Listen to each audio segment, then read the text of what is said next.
AI ยังใช้ได้ถ้าใช้อย่างสร้างสรรค์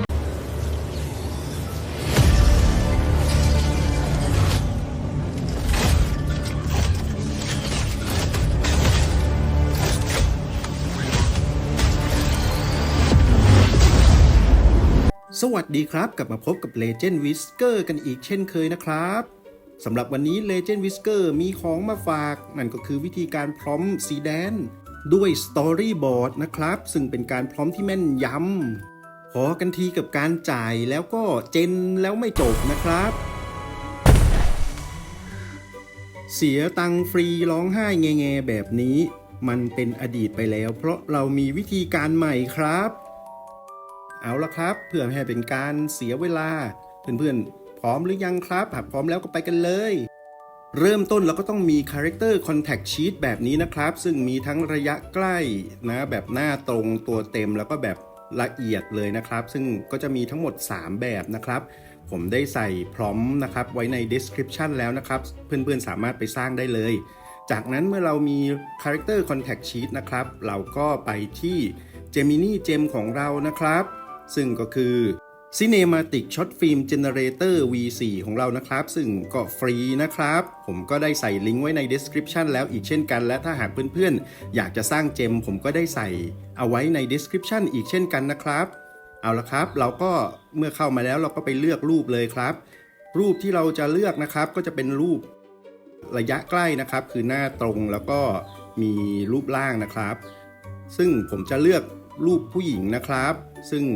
จะเป็นรูปก่อนแปลงร่างแล้วก็รูปนะครับชุดเกราะหลังจากประกอบร่างแปลงร่างเสร็จแล้วนะครับก็จะเป็นหน้าตรงนะครับแล้วก็เห็นทั้งตัวแบบนี้นะครับจากนั้นผมก็จะใส่นะครับเรื่องนะครับคร่าวๆนะครับว่าหญิงสาวบนคาร์โก้เบย์เครื่องบิน C130 ได้รับการติดตั้งเกราะแคทนะครับเกราะCAT Cat ซึ่งเป็นชื่อที่ผมตั้งขึ้นสำหรับเกราะนี้นะเพื่อเตรียมต่อสู้ภาคพื้นดินโดยมีอาวุธคือเรลกันไรเฟิลนะครับแล้วผมก็แอดรูปนะครับเรลกันไรเฟิลเข้าไปแบบนี้นะครับครับจากนั้นเขาก็จะสร้างเมนูขึ้นมานะครับซึ่งเมนูเหล่านี้เดี๋ยวเราจะไปใช้ในสีแดนกันนะครับเพราะนั้นผมจะขอ Copy ไปเลยแบบเป็นภาษาอังกฤษนะครับก็ Copy ไปตามเมนูครับ15 second นะครับแล้วก็เขียนว่า no dialogue นะครับตรงนี้เพื่อนๆ Copy ไปได้เลยนะครับสไตล์ฟิล์มสไตล์ก็เป็น Japanese โทกุคัตสึนะครับไคจูแล้วก็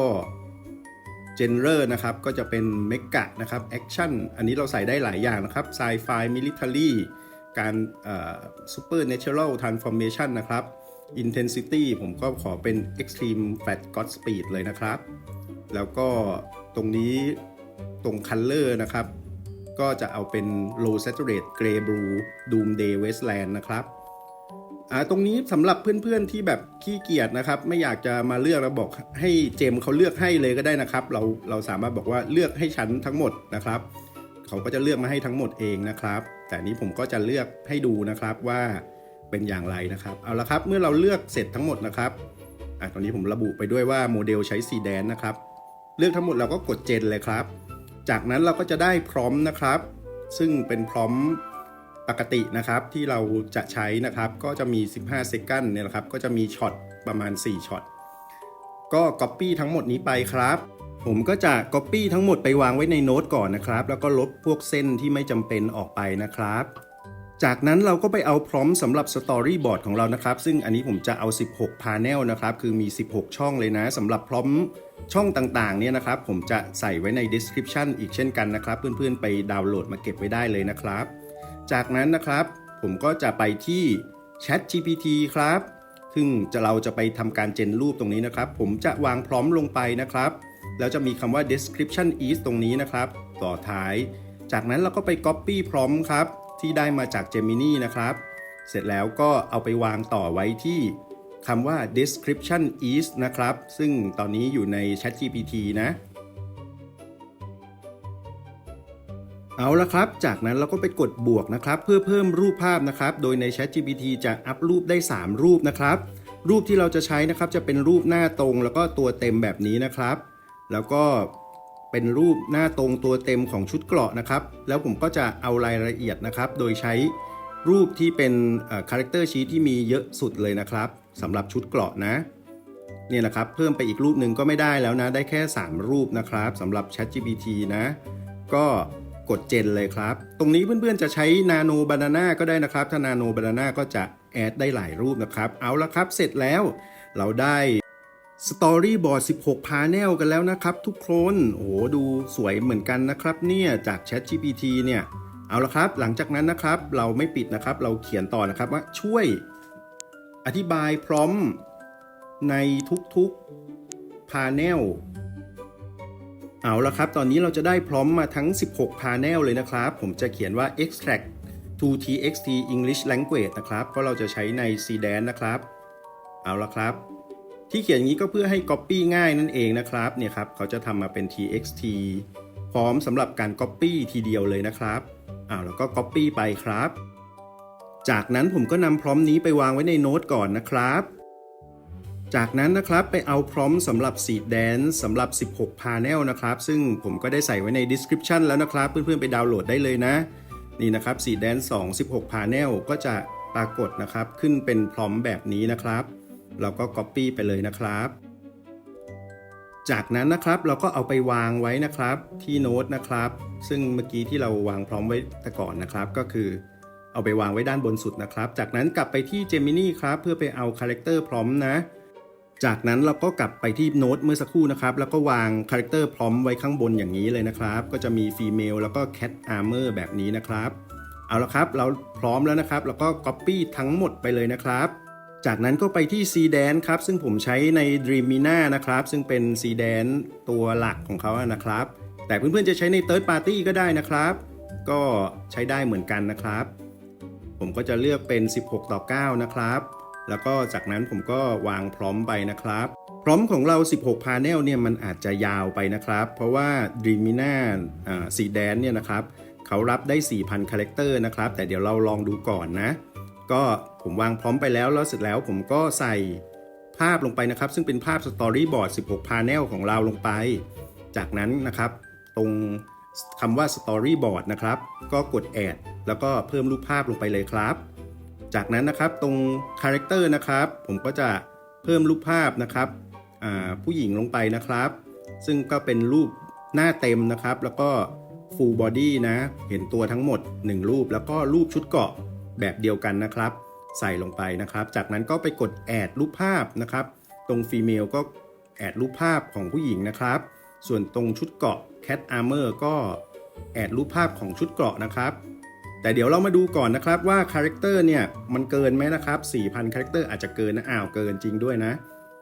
ทีนี้ทำยังไงครับเราก็ไม่ยากครับเราก็ Copy พร้อมทั้งหมดไปเลยนะครับซึ่งเราเรียงไว้เรียบร้อยแล้วแบบนี้นะครับCopy ไปแล้วไปที่ ChatGPT นะครับเมื่อไปที่ ChatGPT ก็กดวางไปแล้วครับแล้วผมก็จะเขียนว่าช่วยปรับแก้พร้อมนี้ไม่ให้เกิน 4,000 Character โอเคครับจากนั้นก็กดเจนเลยครับนี่นะครับเราก็จะได้พร้อมที่ไม่เกิน 4,000 Character แล้วครับจากนั้นก็กด Copy แล้วกลับมาที่ Dreamina นะครับก็คือ CDAN ของเรานะครับแล้วก็กดวางพร้อมลงไปเลยครับเอาละครับตรงนี้เราก็อาจจะต้องมาใส่รูปภาพเหมือนเดิมนะครับก็กดแอดรูปภาพ Female ผู้หญิงก็กดแอดรูปภาพผู้หญิงไปชุดเกราะก็แอดรูปภาพชุดเกราะไปนะครับแล้วก็ที่ขาดไม่ได้เลยคือ Storyboard 16 Panel ของเราใส่ลงไปนะครับเอาละครับพร้อมแล้วเรากดเจนเลยครับได้รูปภาพแล้วครับแต่อย่าเพิ่งดาวน์โหลดนะครับเพราะเราสามารถนะครับอัพสเกลหรือสร้างเฟรมเพิ่มได้นะครับเราก็สร้างเฟรมเพิ่มไปนะครับ60 fps แบบนี้ซึ่งจะเป็นการอัพสเกลไปด้วยในตัวนะครับเอาละครับก็ได้แล้วครับนี่นะครับเห็นไหมครับถ้าเกิดเราเพิ่มเฟรมแล้วนะครับก็เท่ากับการอัพสเกลนั่นเองนะครับจากนั้นก็กดดาวน์โหลดเลยครับเดี๋ยวเราไปดูที่เสร็จแล้วเลยดีกว่าครับ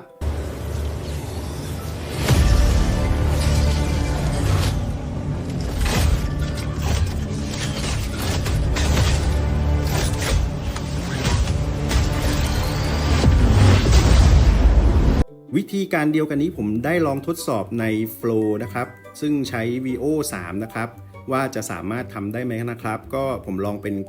9 Panel นะครับ แล้วก็ลองเป็นรูปแมวนะครับซึ่งจัดรายการสตูดิโออยู่นะครับซึ่งก็ออกมาใช้ได้ด้วยนะครับถึงแม้ว่าอาจจะต้องมาตัดต่อเล็กน้อยนะครับแล้วผมก็ได้ลองใน YouTube นะครับซึ่งเขาได้เปิดฟังก์ชันให้ใช้VO ฟรีนะครับในฟังก์ชันช็อตนะครับผมก็จะลองดูนะครับว่าจะออกมาเป็นอย่างไรนะครับแต่ในนี้นะครับเขาจะให้คาแรคเตอร์เพียงแค่600คาแรคเตอร์เท่านั้นเองนะครับเดี๋ยวเราไปลองดูดีกว่าครับ Yes, we did it! Failure Try again later No! No! Why? Why me? นอกจากนี้ผมก็ยังได้ลองกับ Grok ด้วยนะครับซึ่งผลก็ออกมาก็ใช้ได้เช่นเดียวกันนะครับแต่เราก็ต้องมาตัดต่ออีกเช่นกันนะครับโดยเอาหลายๆคลิปเนี่ยที่เราชอบนะครับพาร์ทที่เราชอบเนี่ยมาตัดต่อใส่กันนะครับก็ค่อนข้างสะดวกเหมือนกันนะครับเป็นยังไงกันบ้างครับสำหรับวิธีการ Gen Video AI Seedance 2 ให้แม่นยำนะครับไม่เสียเครดิตกันไปฟรีๆและยังสามารถนำไปใช้กับแพลตฟอร์มอื่นได้ด้วยนะครับแต่ถึงแม้จะมีเทคนิคอย่างนี้แล้วนะครับการ Gen Video AI เพื่อสร้างรายได้บน YouTube ก็ควรจะต้องใส่ความคิดสร้างสรรค์ลงไปนะครับ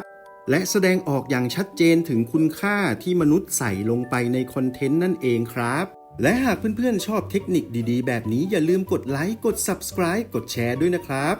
สำหรับวันนี้ Legend Whisker ขอลาไปก่อนสวัสดีครับ